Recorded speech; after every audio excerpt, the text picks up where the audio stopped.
Folks, welcome to Vintage Baseball Reflections. I am Tom, the baseball nostalgia guy, bringing you these treasured pieces. Do you miss the good old days of listening to baseball through radios?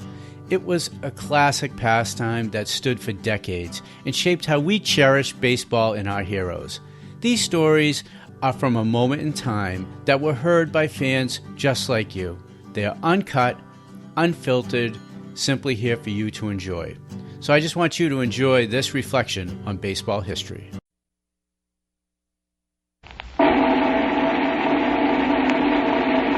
From Day to Durocher to Giles, it's Double Play with Durocher and Day. With their guest Warren Giles, here's another chapter of Double Play with Durocher and Day.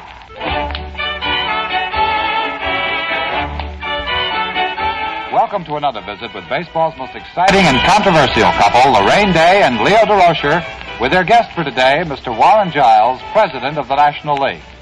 Now, this could be Leo's big opportunity, and from the looks of things, he's not wasting any time. In fact, he's sitting so close to Mr. Giles, but Laraine is slightly annoyed. Oh, for heaven's sakes, Leo, what are you doing now? Well, I've always wanted to get close to the president of the National League, and this is the best chance I... Come on.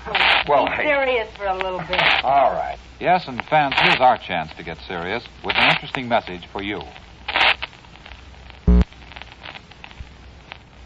now, back to Double Play, as Leo says...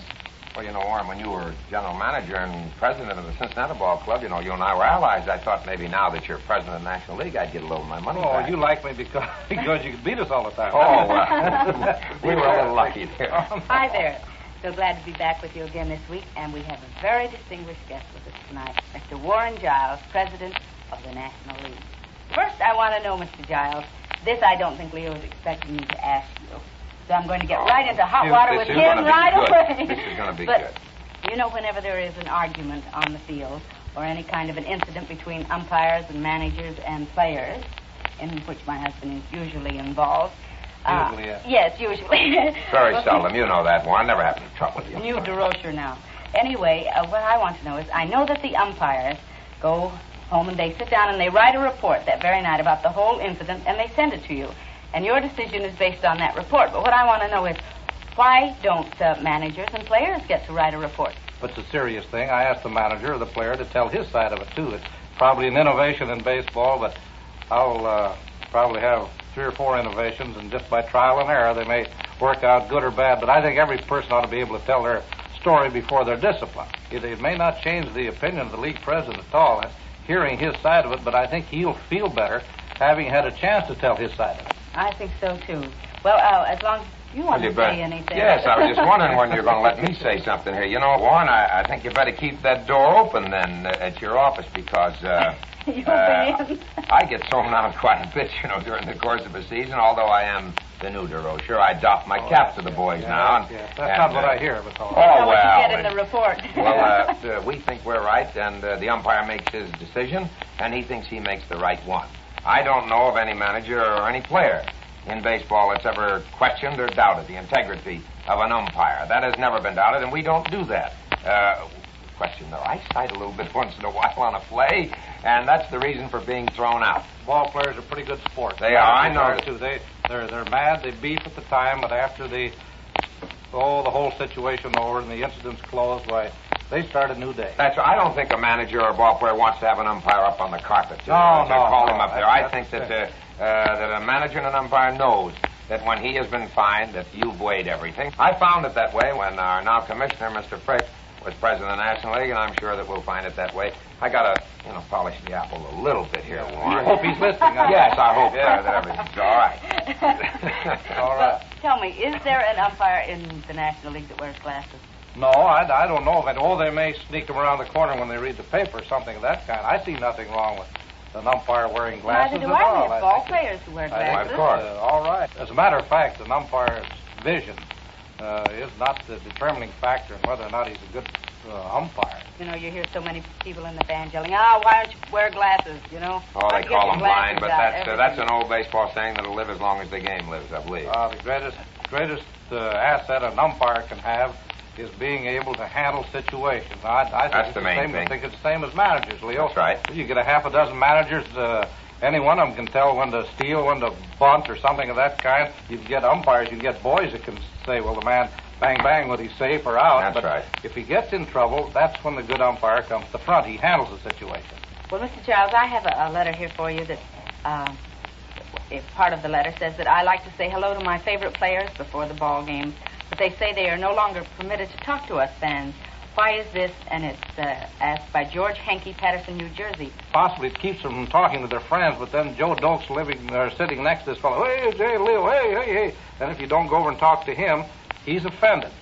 So it's better just to cut the whole thing out when they get out there on the field. I think it's just better. It was a rule long ago, too, wasn't Oh, it, yes, Warren? it's nothing new. It's been in effect all the time that you shouldn't fraternize with other players as you walk on the field. Oh, no, I'm talking about fans. I know. Well, that was always into effect, that you shouldn't fraternize with players as you walk on the field and stop and talk to fans sitting in boxes or along the railing or anything like that. You just shouldn't do it. Why shouldn't you fraternize with players? What harm does that do? Because all of us know you've played on so many different clubs together and your friends after the game's over.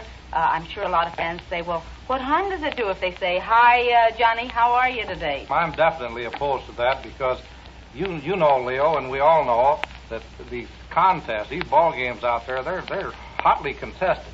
But if the fans see the ball players palsy-walsy, have their arms around, then they get the idea that that really isn't a contest. They think it's like wrestling, maybe. I don't know. Well, I don't know. And I tell you, and a few years ago, quite a few years ago, that there was quite a discussion about two players in the National League that were fighting for the batting championship, and one player, one of the two, on the last day of the season, got 3 hits, and all 3 of them bunts.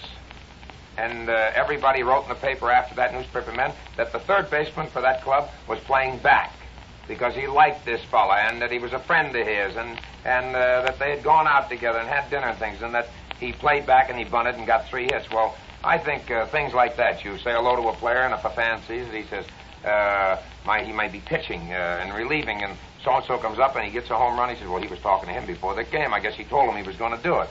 It isn't so. But you can't tell what a fan is liable to think, so I think it's better if you just don't have a lot of fraternizing with players. It just looks better. That's right. What about, didn't Dizzy Dean like one particular hitter? There were 2 ball players in the National League that Dizzy Dean was crazy about.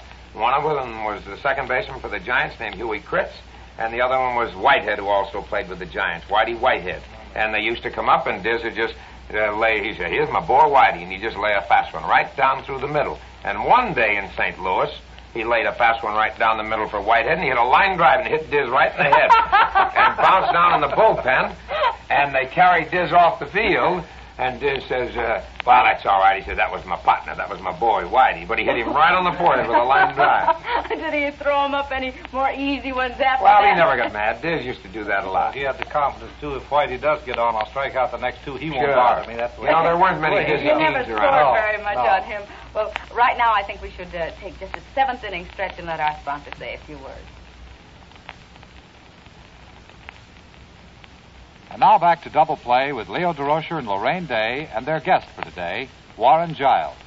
Now let's go to the next one from Roger H. Winson, Toledo, Ohio, who says, the gang in our club always is arguing the merits of the National and American Leagues. Which do you think is better? He should ask the 3 of us which we think is better. He has a little prejudice. Yes, I'm afraid he's liable to get into the trouble here, but we'll let Mr. Giles answer that one.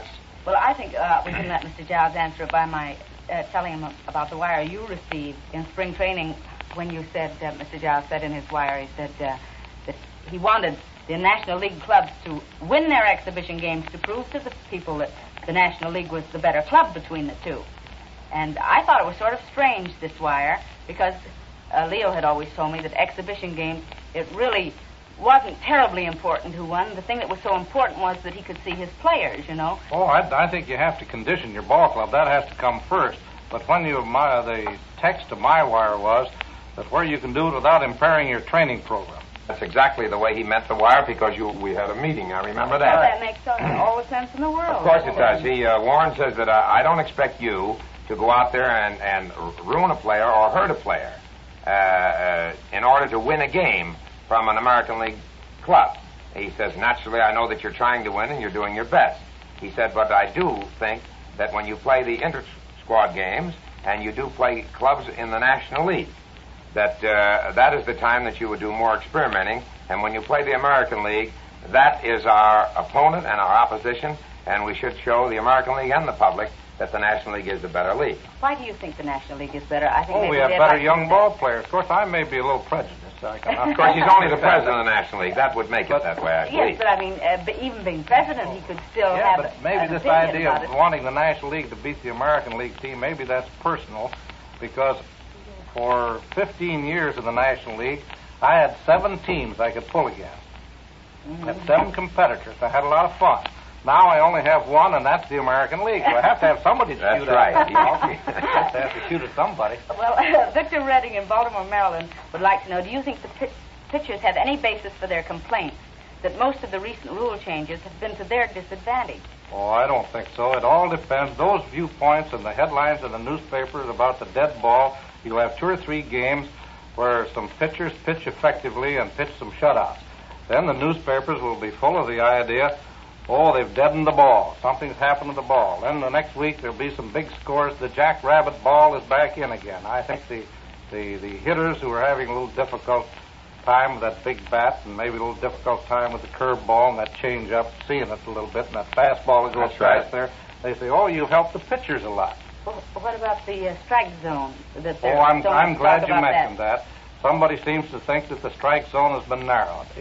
The strike zone, I happen to be on the committee that recodified or defined the rules 2 or 3 years ago. They didn't change the rules. We asked the umpires, where's the top of the strike zone? They say, right across the letters. Well, you can't have the letters, so one team will come out with the letters down here, and then the next day they'll come out up here, from the bottom of the armpits to the knees. Now, that hasn't helped or hurt the pitchers. I think some of the umpires exaggerated it possibly when the thing first came in, but there was no attempt to narrow the strike zone at all, Leo. Some of your pitchers and your hitters may think so. Oh, sure. Well, they always will, no matter how big you'd make it. They'd always have a complaint. But look, Warren, Just a minute. I'm sorry, Leo, we've run out of time. We really have? We can't run out of time. Just 1 minute. Only Warren. Who am I? Let me have a little of the money back, will you, in case I get in trouble? It's been too tough getting it, Leo. I think you've been a little bit too good. We're going to keep every dime. All right. Okay. Every dime. I'm sorry, but we really have run out of time, and it's been a pleasure, Mr. Giles, to have you on the show, and I'm sure all of our fans have enjoyed listening to you and talking to you. We'll see you next week, same time, same station, okay?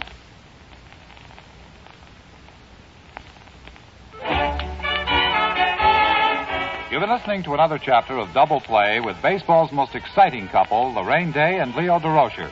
Today, Laraine and Leo had as their guest Warren Giles. Join us when again it's time for Double Play with Leo Durocher and Laraine Day, plus another big-time guest star. Double Play is produced by Marty Martin, directed by Ted Nealon, and is a Mar-Ted production.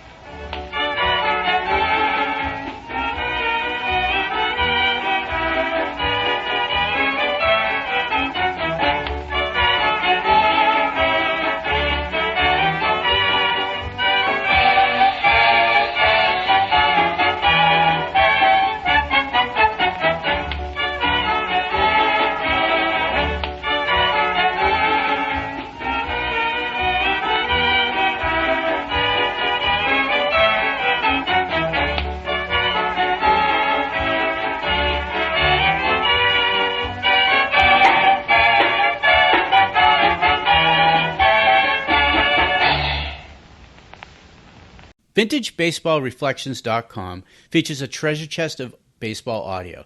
The wonderful thing is the audio isn't a guy like me or a few talking heads reflecting on players, seasons, or teams. It is the actual players from that era, announcers from that era, giving you an uncut, unfiltered, unrecent day stance on what it was like then. These are real-time clips from that era. Now, we encourage you to check out our entire back catalog of baseball audio. And if you like old-time games, and folks, you are not alone. Join the membership section to enjoy interacting with fans, scoring games with folks just like you, and listening to hundreds of radio broadcasts that were baseball classics. As a special offer to you, type in "This Day in Baseball" for a discount just for you. And if you enjoyed the show, hit the plus sign to subscribe, follow us on the socials, and above all, share us with your friends who love baseball history just like you.